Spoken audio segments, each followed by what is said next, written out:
Hey guys, thanks for joining me, and if you like what you see, please subscribe. Hello, welcome to Sharp Ends. So I did a video about my Hogue Deka Magnacut, which I called a budget knife, which it isn't a budget knife because it costs me more than $100, and I think everyone says that a budget knife should really be under 100 or under even $80, which I can agree with, although it's really hard to find Magnacut under $100, and this happens to be Magnacut, which I would consider a super steal. In order to get that super steal, you need to pay about $125 thereabouts. Um, and you have to live with the fact that you get plastic scales, which are don't feel that great. Um, I mean, they're fine, but they're not the best thing in the world either. You also need to deal with the fact that these studs aren't that great. Now, these studs I have heard can be changed out for replacement studs from the bug out from Benchmade. I'm not going to go that far yet. But one thing that people pointed out to me in my last video when I was fixing this guy up by removing the sharpness on the inside of the scales, and I worked on the action, and there were a couple other things that I'm blanking out on right now that I fixed up about this guy.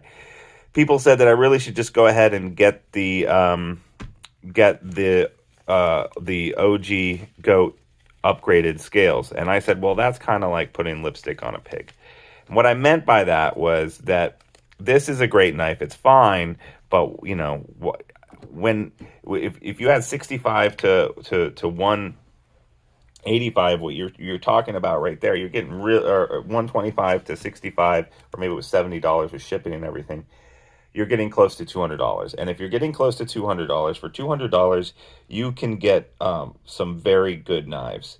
You can get a lot of really handsome Spydercos. You can get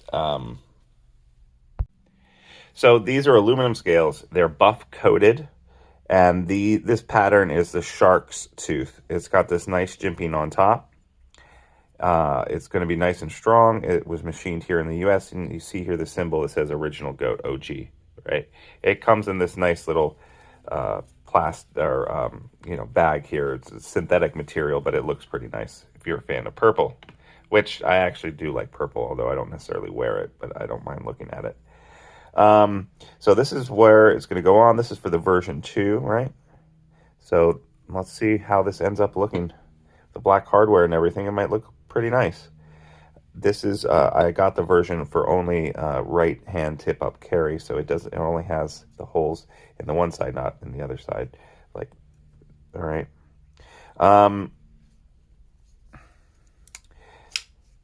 So the action on this is pretty good. I remember the action being pretty horrible when I first got it, but it's really worked in pretty nicely. And right now it is ever so slightly favoring the show side. We're going to go ahead and take this apart. And as I go along, I'll do some talking as well. So this is all seems to be T8 hardware, and that's a pretty cool. And by that I mean is usually the pivot has like a larger Torx, but in this case it's all the same. I'm going to have to totally strip this down, so I'm just going to go ahead and start by taking the clip out. I use Weha drivers. I also use iFixit too. It has this nice spinny head up here. Yeah, I use both of these. And I'm going to keep the screws for the clip inside of the clip. And now I'm going to go along and do this, and I'm going to go ahead and remove it with the blade out. And I think I'm just going to go ahead and start with the back one here. And what I'm going to do is I'm going to put these in order. So I'm going to take this guy out, and I'm going to put it right here. And then the next one will go there. And I usually work so that the way that I do it is usually that I always do it the same way so that I know my pivot is always to my left. And then my screws go in order. I'm doing the clip side first. And the clip side will be right there.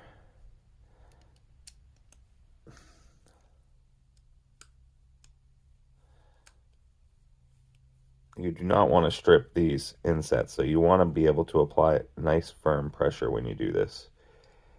There is that screw head, pivot. This should be able to come off now.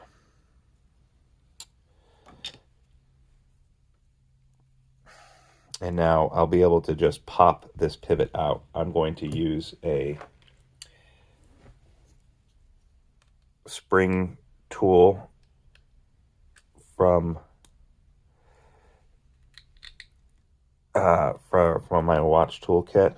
It's not popping out right now. Don't necessarily want to force it either. It doesn't look that dirty. It's probably because I haven't carried it that much. I mean, I have been carrying it. This is kind of my the knife that I carry when I go snowboarding or out and about where I don't necessarily, oop, popped it out. All right. I'm going to put that on the top right there. Blades come out. Grease looks a little darkened, and maybe like I had a little bit too much on there, which isn't totally surprising. Okay, and now I need to remove this other scale from this part. I'm going to try to keep the liners and the Omega springs and this whole assembly together without taking it apart. But we'll see if I actually can do that or not. Now, the one problem I'm going to have, of course, is that these barrel spacers are going to want to spin on me. And then the question is, how do I get them off without scratching the barrels? And that is hard. The way that I do it, I have a pair of small little pliers here, and I'm going to take those pliers and I'm going to clamp down on the barrel spacer with a cloth to add some protection there, and then hopefully these will come out. Yeah, all right, so that came out pretty easily. I do need to clamp down hard, but then again, so this is the one all the way in the back, so I'm going to put it up top over here. Again, I'm probably being a little paranoid about keeping all the hardware, but that's how it went together, so that's how I'm going to take it apart. And then I need to get this barrel out of here. Where did you go, barrel? Are you still on the knife? Oh, you're still on the knife. That's nice. Right.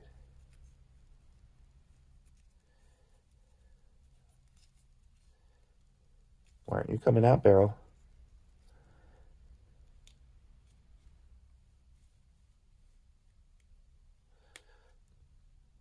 That barrel really didn't want to come out, but it's out now.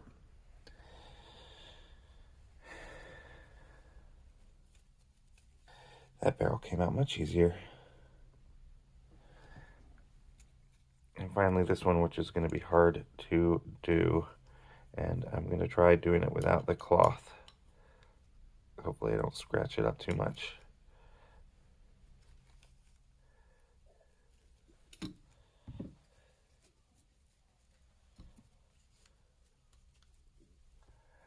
All right, I'm going to try the cloth. All right, there we got it.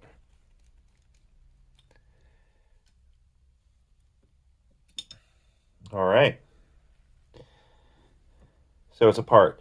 This barrel here in the scale, I'm going to leave inside of there, and it will maintain its orientation and everything for me, which will be very nice. That screw fell off. I'm going to put it up there. All right. Cool, cool. While I have this apart, I'm going to go ahead and give it a little cleaning. In general, I don't like to have... I've tried to make the detent on these bar locks no longer grease. I try not to grease them anymore.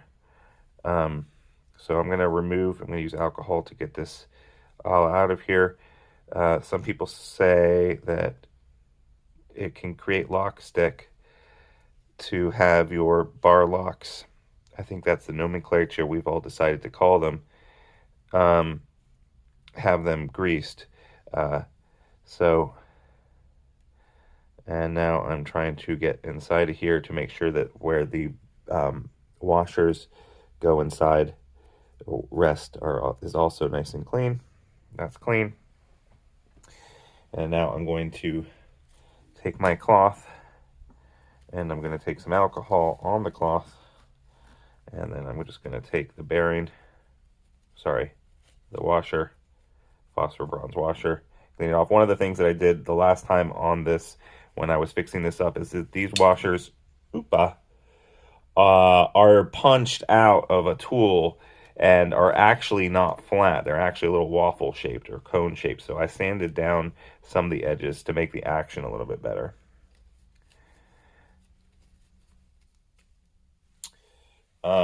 All right, that's good. And I'm just going to get the pivot. And I'm just using Q-tips to get some of the finer areas here clean.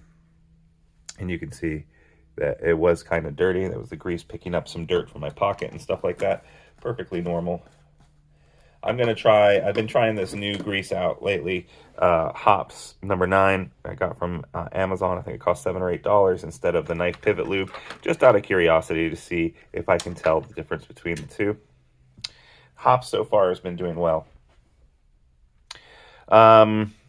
So I guess what the next thing I'm going to do is I'm going to go ahead and take this guy, and I'm going to take this guy, and I'm going to go ahead, although there's a little bit of schmutz here on the outside of this, so I'm going to clean that up just a little bit. In fact, what I can do is I can move, I don't know if you saw that, I took the bar lock and I moved it down to this other position. I don't know if that's a design feature, if that's the way that bar locks are supposed to work, but what I'm able to do is move the bar and the lock down to that lower position to get it out of the way and then clean out the schmutz behind where it was. All right, so now I'm going to put this on here, and it fits perfectly inside of that little, do you see how these liners fit perfectly inside of here? Very cool. And look, they have this recessed area for the Omega springs. That is also very cool. Fits super, super well.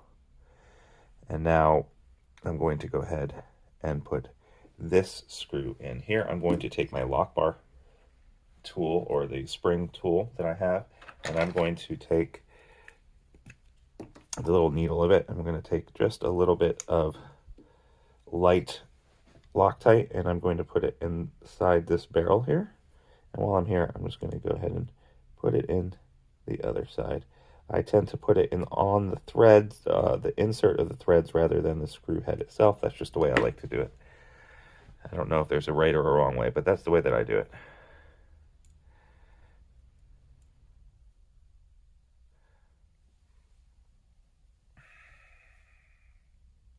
It's tight now. And I guess I'm just going to go ahead and install the other barrels all along this guy before I start worrying about the blade and all that other stuff. So I'm going to take some Loctite and put it in both sides of this barrel.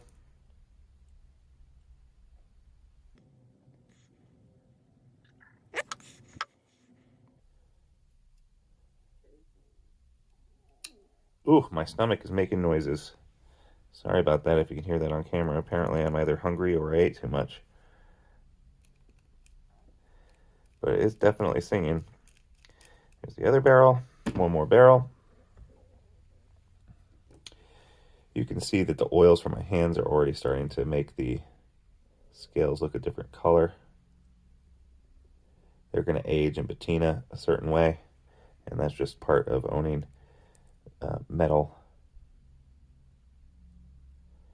scales, pens, things like that. Your oils from your hands are going to cause some kind of patina to happen on your stuff, and that is just natural unless you want to walk around with rubber gloves carrying your stuff, which would be really strange, I think. I do like this shark's tooth pattern. It's not too aggressive, it's not very sharp, but it does feel like it's gonna, you know, keep things in my hands. I like how, like, tightening this down, the screws are inset very nicely in the scales, and the barrels are just tightening up and not free spinning. The machining is such that once I tighten it down, they're not free spinning. That's pretty cool. All right, now comes the more tricky part. Before I put away the Loctite, I'm just going to go ahead and take some of the Loctite and put it in the pivot. And in fact, now that I do this, I realize that I haven't cleaned this particular pivot yet. So I'm going to go ahead and clean this. I think that now I've cleaned everything else, but not that. All right. So we're good to go on the Loctite. I can go ahead and put the Loctite away. Now, lining up your blade and your washers and everything is tricky. You don't want a lot of oil. So I'm just going to put a little bit inside here. And I'm going to use the needle. Sorry if I did that off camera. I'm just going to use the needle to spread it a little bit. And then put one washer on here. And just a little bit here. And again, on the other side of this blade, I'm going to put just a little bit here. And you'll see that the washer isn't falling off because the oil is keeping it close. It's keeping it stuck on the metal. And then the hard part is getting this guy through here with the washers still in place. It's going to want to squeeze and move around. And so what you kind of have to do is get it vaguely in place like it is there, but you can see that it's not all the way. And then you need to get some kind of tool and move the washers so that they stay aligned in there, and then get them as close to aligned as possible. Right? That's good. And then we need to pivot. So what side is that? Is that the show side or is that the pivot side? And I am already forgetting.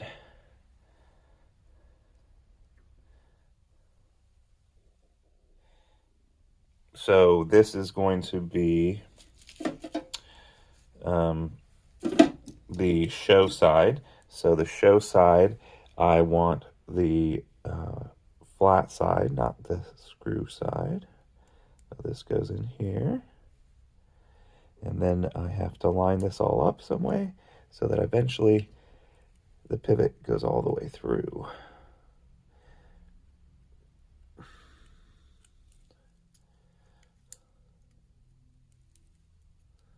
So I'm going to go ahead and take the lock bar and move it down, move it out. So hopefully that there, whoop. And I almost got it all the way through. That was all the way through. All right, I just made that look a lot easier than it actually is. You're probably going to have a lot more trouble with it, but there, it's all the way through, and I'm not going to complain. There it is. Awesome. And over here, you can see it's nice and flush. That's great. Next, I need to go ahead and put on the other scale and make sure that the barrels get inside their little insets, and they're all in there. Now, this side, I've already put Loctite on the inside of all those threads. All I need to do is tighten this up. For the pivot itself, I'm just going to do it to just pass finger tight. The next big worry that I'm going to have now is the centering of this blade. So this is nice and tight, and now I'm going to pull it back from tight just a hair.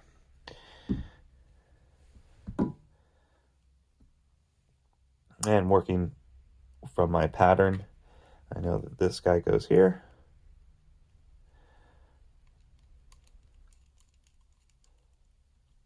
With Loctite, I'm going to want to let this, I'm going to play with it. I'm going to get it centered, hopefully.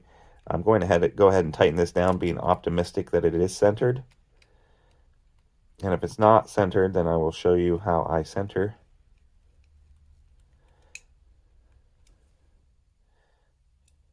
I'm not going to worry about the clip right now until I've got this centered. And then I'll worry about not only centering the blade, but also how tight it is in the action on it. Looks like I got some Loctite on the scale there.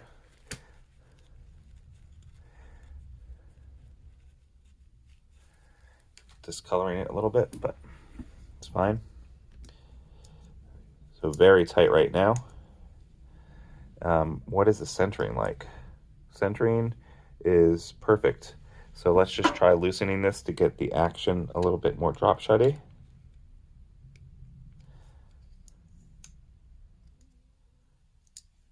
Okay, a little bit more. A little bit less.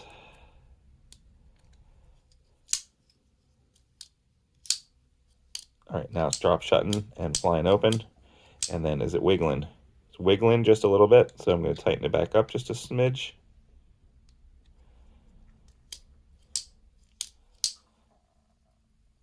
Still a little wiggly. Going to tighten it back up just a smidge. Now, obviously, the oil is working through there too.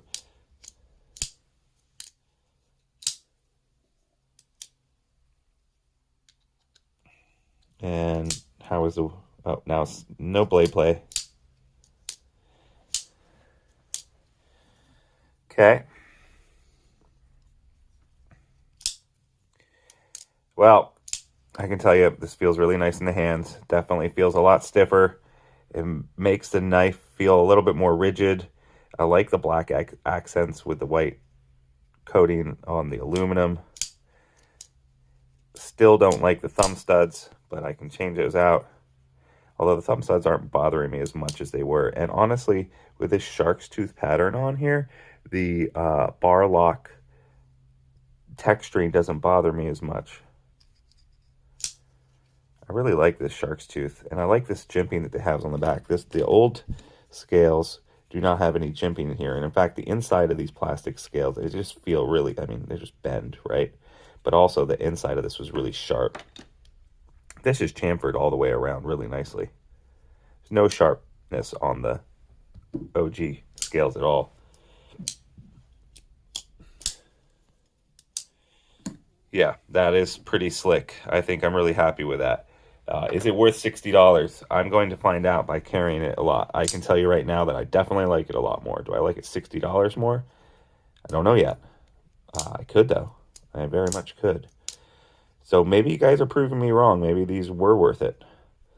Yeah, if you saw the original video that I did where I tuned this up and I fixed a couple of things on the Hogue Deka, if you could comment again here and tell me what you think of the new scales, I'd really appreciate it. Off the top of my head, I really like the texture. I really like the shape. I really like the way they look. I really like this jimping on top. I really like how this jimping lines up with the jimping on the blade itself. For a USA-made blade in CPM Magnacut, this now is a $185 knife instead of a $125, I believe I got this for at the time. Pretty impressive. I don't mind aluminum handles at all. Some people don't like aluminum, but I think that they're fine. They're lightweight, they're strong, and the machining on this was obviously really good, and this still maintains its lightness. It's obviously going to add a little bit more weight than the plastic, but I think that that's actually good because this knife is still super light. I mean, super light. In fact, I have my scale right here. Let's see. Oh, I haven't put the clip on yet. All right, let's put the clip on. And then once we have the clips on, we can talk about the weight. So one of the things that I don't like about this is that all right, so there's two things right now I can tell you right now that I don't like about these. Number one is, why not, if you're making these custom, why not go ahead and have a place for, on the scale, that is underneath the clip that is flat. So what I mean by this is aluminum scale, right? This is a Strider. Underneath the clip right there, there is a flat space with no texturing, so it won't bite up and eat up your jeans, right? This is the same kind of clip. And also the other thing that I like about this is, look, flat panhead. There's nothing sticking up right there, right? This clip here, it's sticking up. The screws heads are sticking up a little bit. Also, there is no little flat spot underneath. And that seems like something that would be so easy to do. I mean, maybe it takes your $60 scales and makes them into $65. I mean, it seems like just a change in the programming for the CNC machine. Why wouldn't you do that? I'm going to put it in my pocket and just see. Well, honestly, it really doesn't bother me going in and out of my pocket, I don't think. But it seems like one of those little details that you could go ahead and do, and it wouldn't cost you anything extra. All right, so 2.8, 2.9. All right, Strider is 3.2. So this Strider is CPM, this is Magnacut as well. Aluminum scales, and it weighing just a little bit more, and it has a full aluminum back instead of the barrels on the back, so that's to be expected. Do I have anything else we can compare this to that might be a little bit more appropriate to compare it to? No, not really. Maybe the Malibu, but that's still probably an unfair comparison. That's 3.1, 3.2, 2.9, a little bit lighter than your Malibu. Yeah, all right, so as far as bar locks go that are cheap, this guy is pretty good. Got Magnacut. I like the blade shape and the swedge on it. I like the way that the new handles make it feel. Yeah, pretty cool. All right, thanks, guys. Thanks for the recommendation and forcing me to get the OG scales. If you liked what you saw today, I'd really appreciate if you would subscribe to my Instagram account as well as my YouTube account. And if you didn't like what you saw, then don't like and don't subscribe. And I will see you guys next time on Sharp Ends. Bye-bye now.